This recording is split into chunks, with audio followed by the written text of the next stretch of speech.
Hoje vamos conhecer o legado de Napoleão. Gravado não apenas em sangue e pólvora, mas em tinta e lei. Sua contribuição mais duradoura, o Código Napoleônico, codificou o direito francês, consagrando princípios de igualdade, direitos de propriedade e laicidade. No entanto, mesmo enquanto buscava construir um legado duradouro por meio de reformas legais, a ambição de Napoleão continuava a queimar, conduzindo-o por um caminho de conquista implacável. Napoleão Bonaparte permanece um enigma, uma figura de imensas contradições e fascínio duradouro. Este documentário busca desvendar as complexidades do caráter de Napoleão, explorando as forças que o moldaram e o legado que deixou para trás.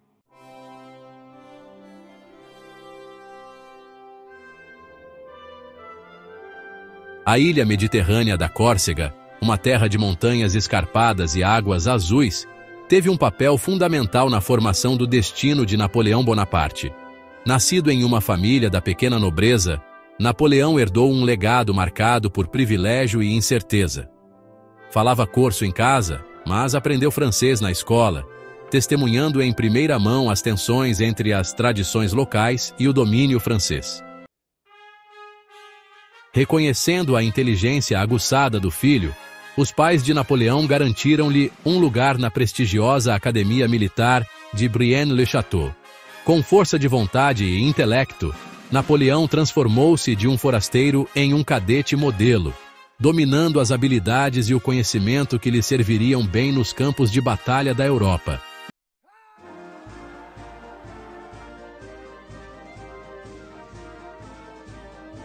Entre os muitos assuntos em que Napoleão se aprofundou em Brienne, foi a arte da artilharia que realmente capturou sua imaginação.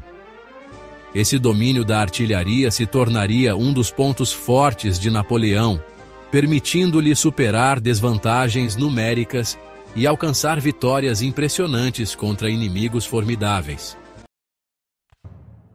Enquanto Napoleão aprimorava suas habilidades militares em Brienne, os próprios alicerces da sociedade francesa eram abalados.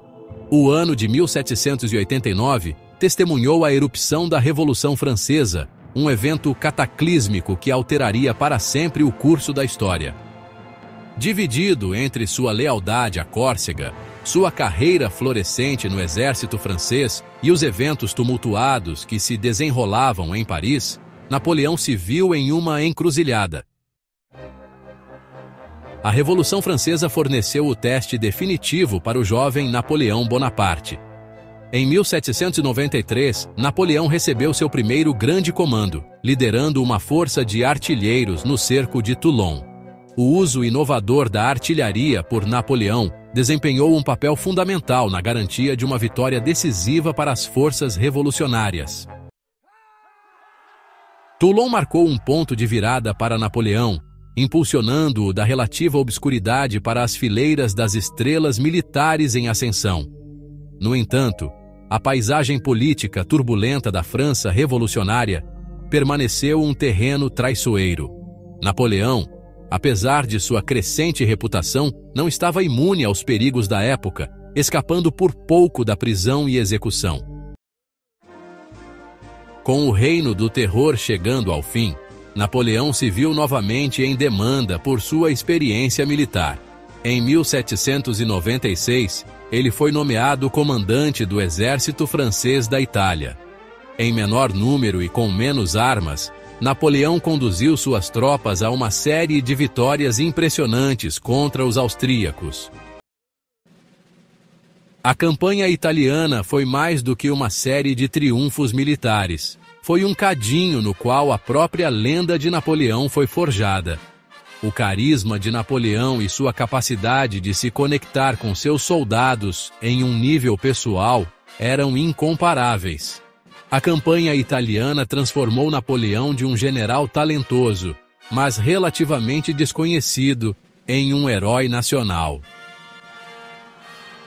Em 1799, a França estava cansada da instabilidade e corrupção que assolavam o diretório. Em 9 de novembro de 1799, Napoleão encenou um golpe de Estado, derrubando o diretório e estabelecendo um novo governo, o consulado. Napoleão, como primeiro cônsul, tornou-se o governante de fato da França, sua ambição agora alcançando os mais altos escalões do poder. O ano de 1804 marcou um momento crucial na ascensão implacável de Napoleão ao poder. Em 2 de dezembro de 1804, em uma cerimônia de grandeza incomparável, Napoleão Bonaparte se coroou imperador dos franceses. A coroação, meticulosamente orquestrada como um espetáculo de poder e legitimidade, marcou uma ruptura decisiva com os ideais da Revolução, inaugurando uma nova era de governo imperial. Cada elemento da cerimônia de coroação foi meticulosamente planejado para transmitir uma mensagem de poder, grandeza e ambição imperial. Napoleão, vestido com um luxuoso manto de cetim branco e um manto de veludo carmesim, chegou a Notre-Dame em uma carruagem puxada por 8 cavalos brancos, evocando imagens de imperadores romanos e suas procissões triunfais. Dentro da catedral, adornada com tapeçarias, bandeiras e milhares de velas bruxuleantes, Napoleão foi saudado por um coro de 400 vozes. O ar crepitava de expectativa enquanto dignitários de toda a França e Europa, reis, rainhas, embaixadores e oficiais de alto escalão, assistiam.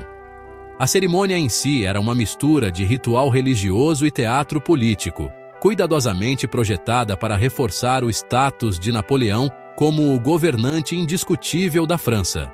No entanto, o momento mais dramático da coroação, o momento que enviou ondas de choque pelos dignitários reunidos e reverberou por toda a Europa, veio quando Napoleão, em vez de receber a coroa do Papa Pio VII, que havia sido convocado a Paris para a ocasião, tomou a coroa em suas próprias mãos e a colocou sobre sua própria cabeça.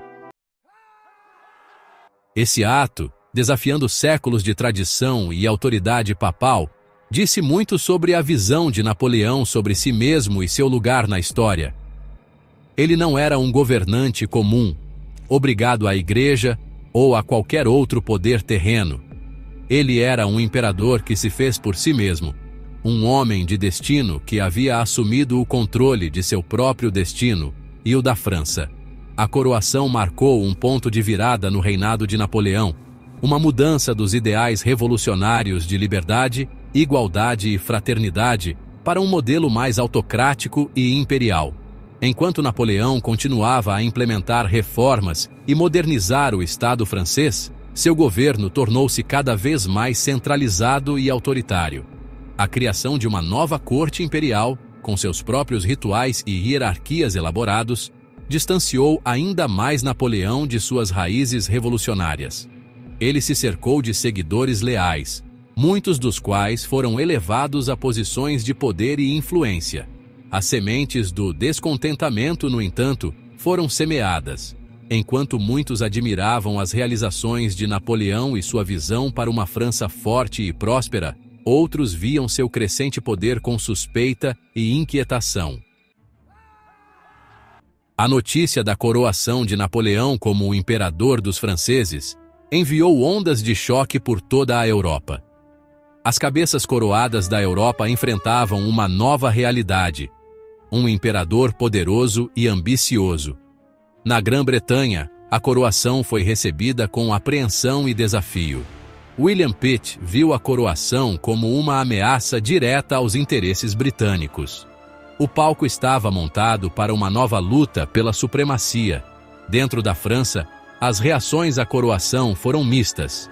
Muitos celebraram a coroação como um triunfo. Outros viram a coroação com ansiedade e desilusão. Eles a viram como uma traição aos princípios de liberdade e igualdade. A coroação de Napoleão Bonaparte como imperador dos franceses em 1804 marcou o início de um novo capítulo na história europeia, dominado pelo clangor de espadas e o estrondo de canhões. Não mais contente em consolidar seu poder dentro da França, Napoleão embarcou em uma série de campanhas militares que envolveriam o continente em guerra pela próxima década. As guerras napoleônicas, Um conflito complexo e multifacetado colocaram a França contra uma coalizão mutável de potências europeias, cada uma competindo por domínio e buscando conter as ambições do imperador francês. No centro desses conflitos estava o próprio Napoleão, um gênio militar cujo brilhantismo estratégico e determinação inabalável transformaram a natureza da guerra. Os sucessos militares de Napoleão decorreram de uma combinação de fatores: seu domínio da logística e planejamento, sua capacidade de inspirar suas tropas e incutir nelas uma devoção quase fanática, e seu uso inovador de artilharia e manobra para superar e esmagar seus oponentes. Ao contrário de muitos comandantes de sua época, Napoleão evitava linhas defensivas estáticas, preferindo tomar a iniciativa e ditar os termos do engajamento.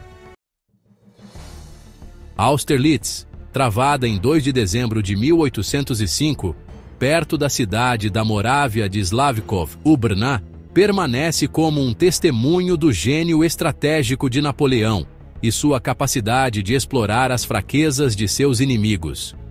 A batalha, frequentemente considerada a maior vitória de Napoleão, colocou o exército francês contra as forças combinadas da Áustria e da Rússia, lideradas pelo czar Alexandre I e o imperador do Sacro Império Romano-Germânico, Francisco II. Em menor número pelas forças austro-russas, Napoleão atraiu seus oponentes para uma armadilha cuidadosamente preparada. Fingindo fraqueza e disposição para negociar, ele atraiu os exércitos aliados para uma posição aparentemente vantajosa perto das colinas Pratzen.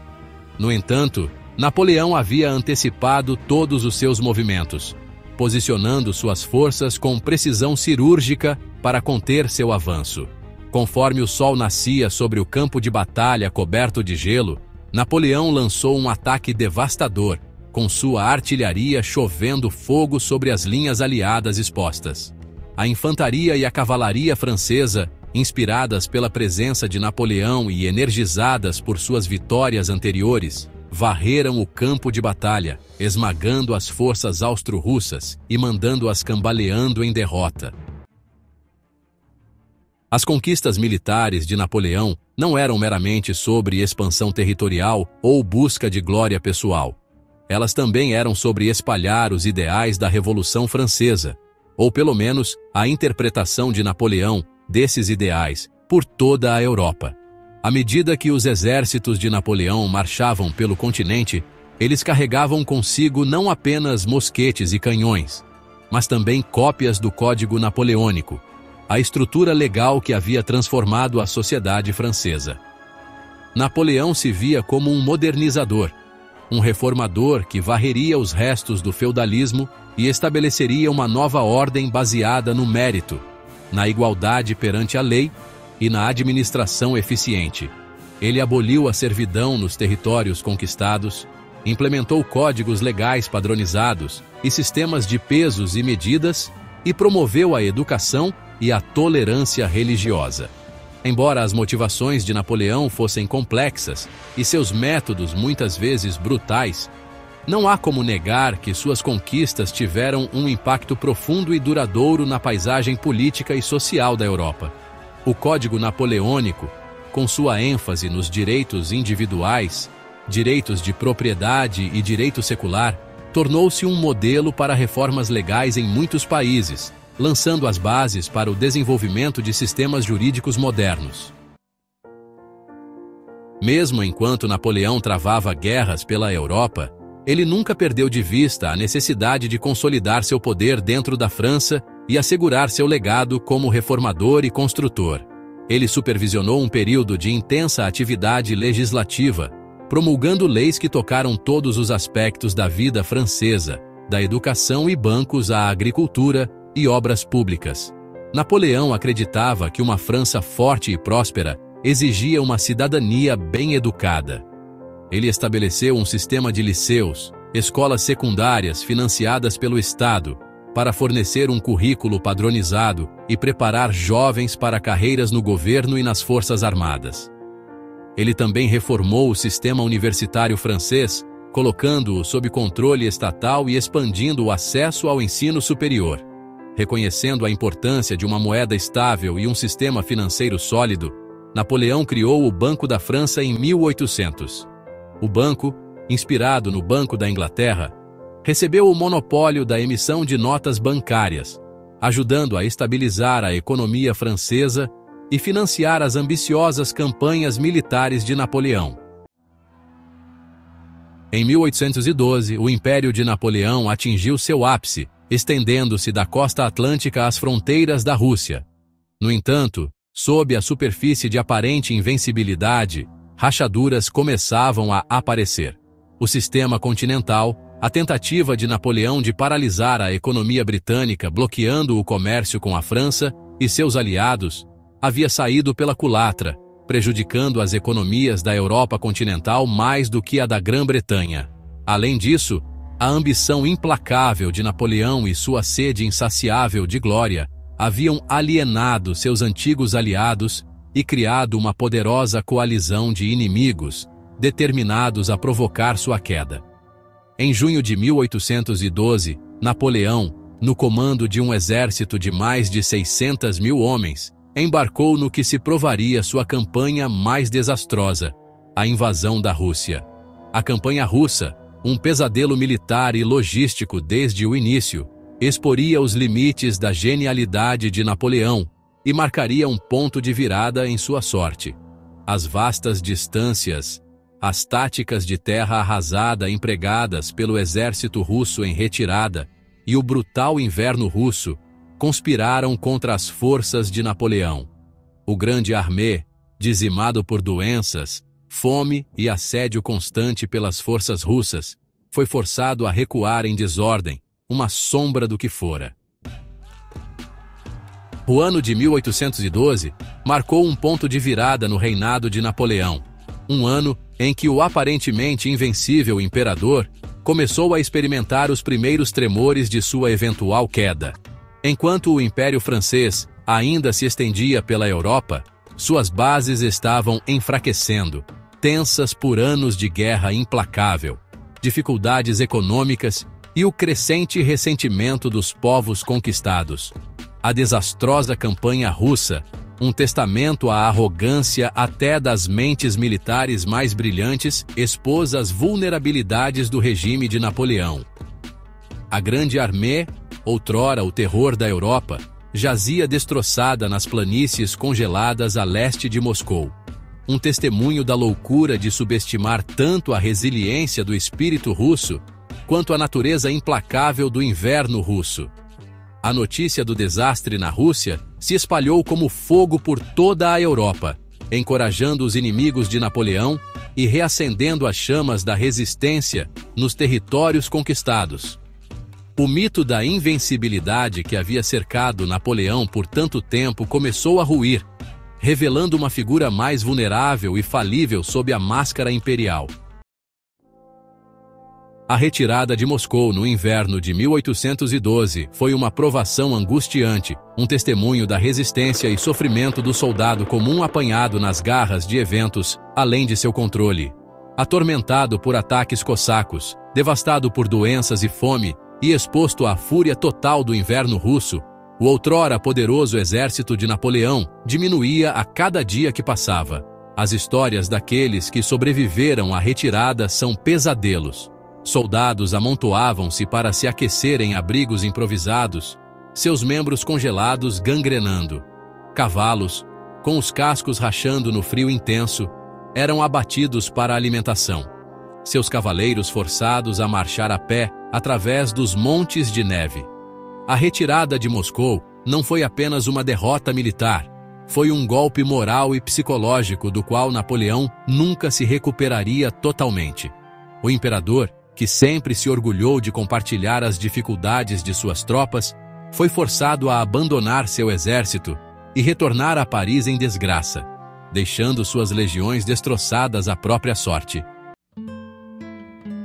A derrota final de Napoleão em Waterloo, em 1815, e seu subsequente exílio na remota ilha de Santa Helena marcaram o fim de uma era. O Império Francês, outrora a força dominante no continente, foi desmantelado, seus territórios redistribuídos entre as potências vitoriosas. No entanto, mesmo na derrota, o legado de Napoleão era grande. Ele havia, no espaço de poucas décadas, remodelado o mapa político da Europa, derrubado antigas dinastias e deixado uma marca indelével na consciência de um continente. Seu gênio militar inspirou admiração e medo. Suas reformas legais lançaram as bases para os sistemas jurídicos modernos. E sua ambição, para o bem ou para o mal, havia destruído a velha ordem e inaugurado uma nova era. O legado de Napoleão é complexo e contestado. Ele foi um homem de contradições, um revolucionário que se coroou imperador. Um gênio militar que levou seus exércitos tanto à vitória gloriosa quanto à derrota esmagadora. Ele foi um produto do iluminismo, que ansiava pela glória da Roma antiga. Um homem movido pela ambição, mas capaz de momentos de grande compaixão e visão. O ano de 1815 amanheceu com a Europa, ainda se recuperando dos abalos do retorno tumultuado de Napoleão do exílio na ilha de Elba. Os 100 dias, como esse período breve, mas dramático, ficou conhecido, reacendeu antigas alianças e iniciou novos conflitos, arrastando o continente mais uma vez para o vórtice da guerra. Para Napoleão foi uma última aposta desesperada, uma tentativa de recuperar seu império perdido e garantir seu lugar na história. No entanto, as forças reunidas contra ele eram poderosas demais para serem superadas. A Batalha de Waterloo, travada em 18 de junho de 1815, perto da vila de Waterloo, na atual Bélgica, provaria ser a última resistência de Napoleão. Um dia de destino que selaria seu destino e redesenharia o mapa da Europa mais uma vez. A batalha durou horas, um confronto brutal e sangrento, que colocou os restos do outrora invencível exército de Napoleão contra o poder combinado das forças britânicas e prussianas sob o comando do Duque de Wellington e do Marechal de Campo Gebhard Leberecht von Blücher, respectivamente.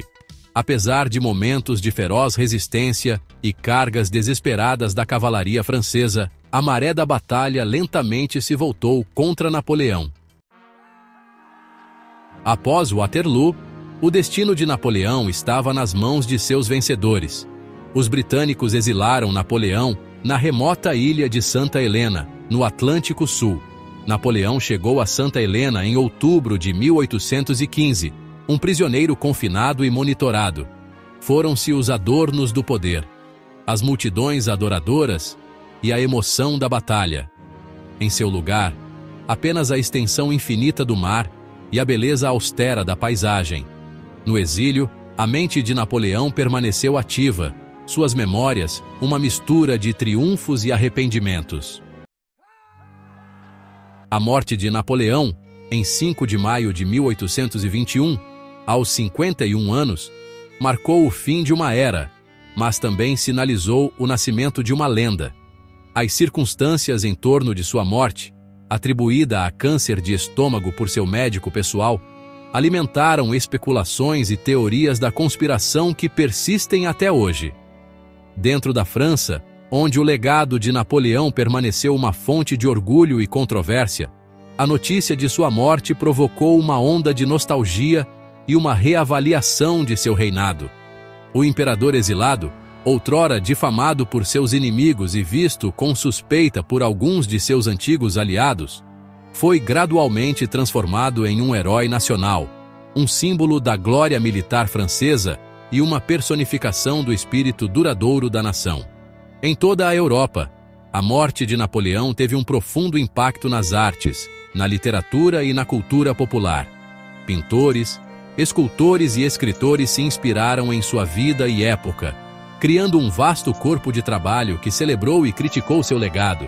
Ele se tornou um herói romântico, uma figura trágica cuja ambição e gênio foram finalmente desfeitos por suas próprias falhas. Mais de 2 séculos após sua morte, Napoleão Bonaparte continua sendo uma figura de fascínio duradouro. Suas campanhas militares ainda são estudadas em academias militares. Suas reformas legais continuam a influenciar os sistemas jurídicos em todo o mundo. O legado de Napoleão é complexo e contestado. O impacto de Napoleão Bonaparte no curso da história é inegável. Ele foi um homem que incorporou o espírito tumultuado de sua época. Ele ascendeu da obscuridade para se tornar o mestre da Europa continental. Seu legado permanece uma fonte de admiração e condenação. Ele foi um gênio militar cujo brilhantismo estratégico revolucionou a guerra. Ele foi um político astuto que entendia o poder da propaganda. Ele foi um reformador que buscou modernizar a França. No entanto, Napoleão também foi uma figura imperfeita e trágica. Sua ambição acabou se mostrando sua ruína. Sua sede de poder e glória o levou a se estender demais. A história de Napoleão Bonaparte é um conto de advertência. É uma história que continua a ressoar hoje.